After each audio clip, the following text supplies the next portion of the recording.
Hi everyone, we're today going to make a creamy salsa verde. So green salsa, but it's going to be nice and creamy. Today I'm going to be making some chili rellenos later in the day, so I wanted to make some fresh salsa. So we're going to make that up and then we're going to use that this evening for this evening's meal. So stick with us and watch. We're going to turn the camera down to our board so you can see what I'm doing. I've got a mixing bowl I'm going to set off to the side here. And I've got 8 tomatillos that I'm going to husk. And we're going to just do a rough chop on them. Then we have 2 shallots. We have 1 jalapeno pepper. We have 2 Anaheim peppers.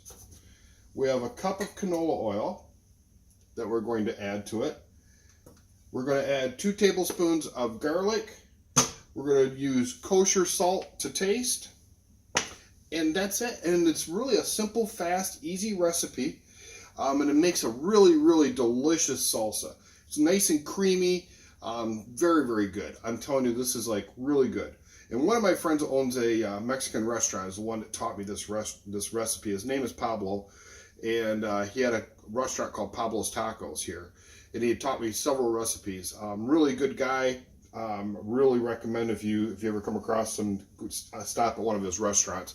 But he's now living back in Mexico, so he's no longer living here. So with that, also I just wanted to give you a quick view that you can see what I've done on the garden today. I pulled the remaining portions of the garden out, so everything now is pulled. So for those of you who've been following me on the garden stuff, you can see that now everything's been pulled for the season, and now I'm working on fixing up the boxes. So let's start out with our ingredients. First thing we're going to do is we're going to cut up our jalapeno. So we want to cut our jalapeno up. And this is a nice ripe jalapeno. And I'm just going to take these seeds and peel that right out. Just like so. Very easy. Rip that in half, put it inside. Same thing with this one. I'm just going to take my finger, peel those seeds out. Now keep in mind that when you're working with hot peppers like this, make sure you wash your hands really, really well. And also keep in mind that underneath your fingernails, you can end up holding on to some of this hot pepper stuff. So just keep that in mind when you're working with these. Make sure you're washing your hands afterwards. And since I'm working with the peppers at the moment, I'm going to use these Anaheim peppers and go through them. Same way, I'm just going to cut the top right off. Slice them down through the center. And then we're going to take these seeds and the pith and take that pith and the seeds right on out. And that's where most of your heat is held in there. And we're looking for some heat in this, but really what we're looking for is the flavor. Oh, one last seed left in there. So that's what that one looks like. And then with that, I'm just going to do a rough chop on it, because what we're going to do is we're going to use our emulsion blender today, and we're going to blend this into a nice creamy consistency once we get this all added. So there's 1 pepper done. Like I say, just a nice rough chop on it, and 2.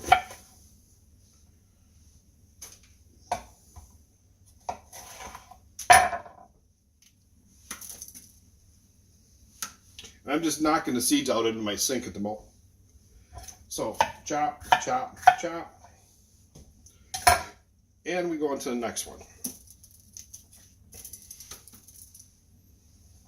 And chop, chop, chop. And throw that into there. Now, next thing we're going to do is we're going to husk these tomatillos. And that's just a matter of peeling them off. Oh, and there's a little spot on there. We're going to put that and run that under the water real quick. And just husk the rest of these. So, we'll be back after I get done husking all these. And some of them are a little bit stickier on there than others. But they really, really make a really nice sauce. So, we'll be back shortly. Okay, we're back. We've got our tomatillos all husked now. And again, I'm just going to do a rough chop on them. Like I say, we're going to be putting these in the emulsion blender. And we're going to blend this all together. Now, if you don't have an emulsion blender, that's no problem. You can use a regular blender also. It's just I find the emulsion blender a real handy gadget around the kitchen. I use it for a great deal of things. Especially if I'm making soups. A lot of times I want a nice creamy soup. So I will start out with a bunch of veggies and so forth. And then I will, and doesn't that look good so far? That's what we have so far. Now, and anyway, with the emulsion blender, and then I go and use the emulsion blender before I add any of the meat or the chunk vegetables. And I blend everything together so it's nice and finely blended. And then I add in the rest of the stuff. Now here I'm taking 2 shallots. And we're going to do a rough chop on these also and add them to the mixture. And shallots are just a wonderful thing. I actually grow these in the garden. These ones here did not come from my garden. The ones that came out in the garden in the spring have already been used up. So I don't have any currently at the moment. I had to go buy these at the store. But they sell them in the store. And so we got 2 shallots going into there. We're going to do garlic, minced garlic. Now you can go ahead and get regular garlic cloves and do it yourself. Me personally, I just have decided that it's easier for me to grab the minced garlic out of the grocery section and do it that way. So that's what I do. So 1, 2. So we got our 2 tablespoons of garlic in there. We got our 2 shallots. We got our 8 tomatillos. We have our 2 Anaheim peppers, and we have 1 jalapeno pepper.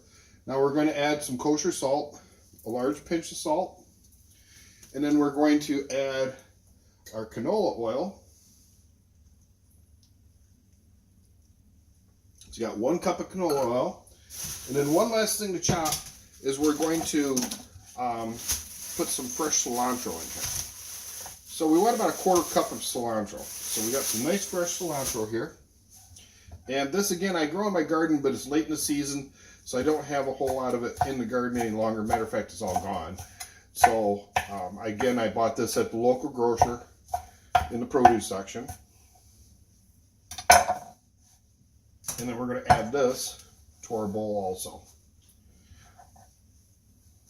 So we'll be right back, and we'll start running the emulsion blender and go from there. Okay, we're getting ready to take our emulsion blender, and this is our emulsion blender, so you get an idea what it looks like. I use a Braun model turbo. It's got 400 watts. It's plug-in model. The models that don't plug in, that use a battery, rechargeable battery, the thing I found out with that, because I used to do a lot of building and construction, is that these batteries only last a few years. So when it's stuff like this, I like corded appliances. They just last longer and do a better job for me. So all you do is you take your blender. It's got a little blending tubes or blades down here at the bottom. You stick it in and you go down. And we're going to do this whole thing and go through this until this is all a nice creamy consistency. Now you could put this in your food processor or your blender and do the same thing. It's just I like using my emulsion blender. It's just a convenient thing. It's easy cleanup. It's a lot quicker for cleanup wise, so I can get back onto something else. So I'm only making this sauce. It's a real quick thing. It takes me usually about 15 minutes to make this whole thing up, and then we can move on to the chili relleno. So we'll be right back. Okay, we're back. I just about have this completely emulsified the way I want it, but I'm going to show you what we're doing and how we're trying to get this done. So you're going to see that I'm going to tilt this. Make sure you don't tilt it too much. If you tilt it too much, it's going to spray everywhere. So what you do is you just tilt it just a little bit, and we're going to keep everything circulating through here. So I'm just going to run this for a couple seconds so you see what I'm doing, so you have a feel for it and an understanding. Then we'll move on to fill in our container, and we're done with this little recipe. And this will be a great sauce. It'll keep for a couple weeks in the refrigerator. You can use it on a great deal of things. Now you notice that it's not really super green, and that's because one of the Anaheim peppers I used was really ripe. Unfortunately, when I was at the farmer's market, when I picked those up, those were only ones I could find that were really, really ripe. There were no more green ones available at that place where I was at.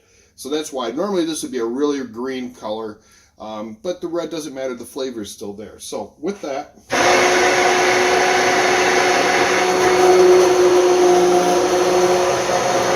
you just want to be able to travel it all the way around.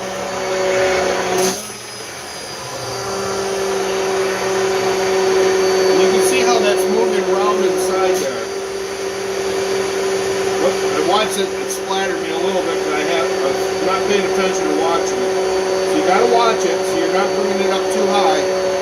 But that's what we're going to do. So I'm going to finish this off, then we'll load it into our container, and then we'll be done with this. Back, and you can see the consistency I've got this at now. And all I'm going to do is I'm going to take a measuring cup, and then we're going to transfer this into my container. Now this does came a little bit of a mess as I'm doing it, and I am going to wash it off. But there we go. We're going to fill this up. And I've actually got another container in the background that we're going to fill up also. But there you go. We've filled this container up. We're going to wipe it off. And we've got our sauce for tonight. And we'll also be able to use this several times. Have a great day. See you soon. Keep tuning in. Remember to go to our website, www.eatlocalpaleo.com. And we have recipes, cookbooks, DVDs, etc. we'll be selling there.